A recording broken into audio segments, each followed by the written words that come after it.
Pero bueno, vamos a empezar por todo lo que ha hecho daño desde ese momento que se estaba haciendo a Venezuela. Venezuela venía no solo el desangrar de la guerra de independencia, venía el desangrar de la guerra civil, y llegaron los andinos y fueron poniendo orden. Y ese cuero seco que era Venezuela lo convirtieron en país. Entonces, gracias a Juan Vicente Gómez y a su compadre, teníamos país. Eso no lo había. Pero gracias a que había ese país, se dio posibilidades de más desarrollo estudiantil, de otra cantidad de cosas. Y bien lo decía Gómez en una de sus frases: yo les di universidades para que estudien, no para que hagan política. ¿Por qué? Porque lo que estaba sucediendo ya venía un problema. Venía el problema de lo que era la generación del 28. La generación del 28 venía ya con la inyección de socialismo. No crean que la generación del 28 venía fue así, un huevo de tierra y salió, ¿no? Eso venía con toda la inyección de socialismo, toda esa carga, todo ese veneno específico. Y venía para intentar sacudir la dictadura de Juan Vicente Gómez. La generación del 28 fue reprimida. Un dato interesantísimo para entender por qué Venezuela en mucho siempre está marcado por el desastre. La excusa de la generación del 28 para mostrarse era la elección de una reina de carnaval. Ese bochinche que nos marcó el generalísimo Francisco de Miranda es una constante, ¿no? Entonces la expresión política del desarrollo de la izquierda nace en la elección de una reina de carnaval. Tenemos ese momento y después llegamos al momento donde lamentablemente el general Isaías Medina Anguerita cometió el terrible error de levantar el inciso sexto de la Constitución. Ese inciso sexto prohibía el desarrollo del comunismo, prohibía la propaganda comunista, prohibía el desarrollo y la organización de partidos, estructuras de movimientos sociales vinculados a eso. ¿Por qué? Porque simplemente el socialismo siempre mata, es un cáncer. Y este país lo tenía muy claro en 1930. Clarísimo. Pasó el tiempo, lamentablemente, en el gobierno de Medina Anguerita, que era un gobierno con una visión de amplitud democrática para la cual lamentablemente el país no estaba preparado, y no solo el país no estaba preparado, sino que no se estaba consciente de lo que estaba sucediendo a nivel global, y también se dejaba de entender lo que era Venezuela, lo que vale Venezuela. Ya en ese momento veníamos de ser el combustible aliado en la Segunda Guerra Mundial, el combustible del esfuerzo aliado. Es decir, ya hay un perfil que te marca Venezuela de una manera absolutamente distinta. Entonces, pero eso no se entendía, no había cómo hacer la conexión geopolítica de lo que significa Venezuela, y más bien la izquierda sí lo entendía, y fue penetrando, y se aprovecharon ciertas oportunidades. ¿Cuál fue la oportunidad?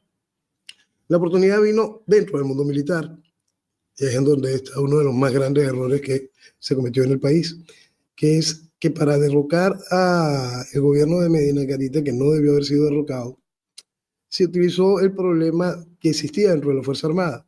Dentro de la Fuerza Armada aquel entonces existía un miedo de que volvieran los militares gomeros, los militares de Gómez, y que la Fuerza Armada involucionara. Y eso hizo que se cometiera el error y que estos jóvenes militares con gran ascendencia se combinaran desgraciadamente con los adecos de aquel tiempo, y se le dice el golpe a Medina Anguerita y comenzase lo que fue el trienio adeco. El trienio adeco marca el inicio profundo de la destrucción de Venezuela. En 3 años los adecos destruyeron a Venezuela a tal nivel que sus propios socios militares son quienes lo tumban. ¿Por qué? Porque ¿qué es lo que hicieron los adecos? Socialismo. Y por supuesto, tú tienes destrucción. Después de la destrucción que organizó la Junta Revolucionaria aquellos 2 años de gobierno, y el inútil gobierno, el inútil como gobierno, pero funcional para la estructura de destrucción del país de don Rómulo Gallegos, el país estaba en tablitas, pues, el país estaba otra vez desarticulado, y fue necesaria la imposición de una junta de gobierno. Esa junta de gobierno, que nace con 3 de estos personajes militares, ya una junta militar, ya una definición distinta a los conceptos de juntas cívico-militares o de juntas revolucionarias. ya es una junta militar con una definición clara, lleva después a la dictadura del general Marcos Pérez Jiménez. Por más que se le quiera colocar el título de presidente constitucional, son pendejadas. El general Marcos Pérez Jiménez ejerció una dictadura. Una dictadura horrible, oprobiosa, son pendejadas de los adecos. Se ejerció una dictadura para llevar al país rural, para el país desarticulado, llevarlo a ser faro de desarrollo, progreso y libertad en medio de la dictadura del general Marcos Pérez Jiménez. En Venezuela, que se estaba caminando en contra del socialismo, lamentablemente habían facciones dentro del país que todavía no terminaban de entender cuál es el problema. Y por eso es que siempre es tan importante entender este tipo de situaciones desde el punto de vista ideológico. Lamentablemente, el general Marcos Pérez Jiménez era nacionalista perejimenista. Él no era un hombre de derecha. Faltaba una carga ideológica para poder entender la definición del enemigo.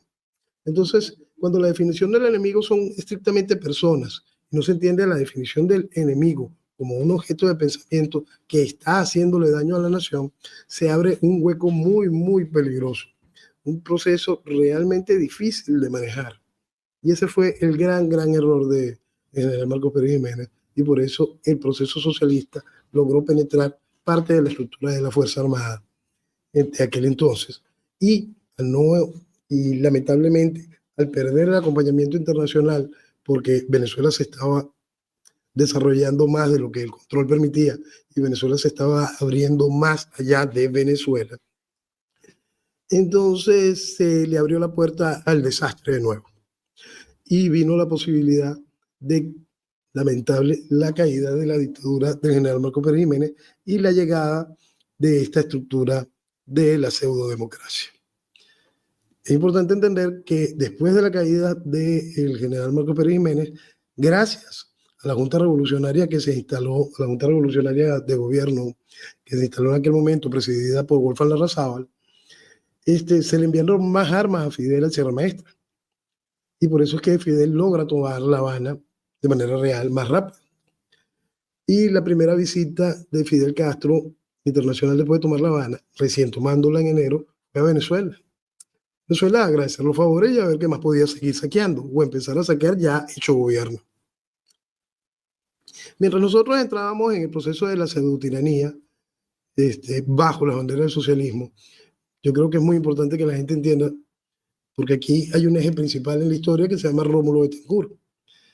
Y a mí cuando me piden la definición de Rómulo Betancourt, siempre les pido a la gente que entiendan el fabianismo. Cuando usted entiende el fabianismo, podrá darse cuenta de que Rómulo Betancourt es el más grande fabianista de Latinoamérica.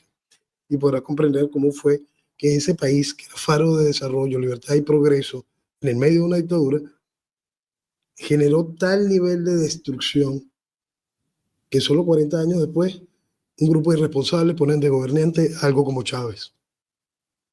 Pero ya menos de 30 años habían puesto algo tan asqueroso como Luchinchi. Cosas así, es decir, la deformación de la sociedad ya venía muy grande y una deformación causada por el socialismo. Como se hace en el proyecto fabianista, se va penetrando y se va destrozando a la sociedad para que la sociedad sea lo suficientemente estúpida como para cometer el suicidio, que no es otra cosa que seguirle dando espacio a los procesos de izquierda y es más, darle espacio formal a la izquierda carnívora.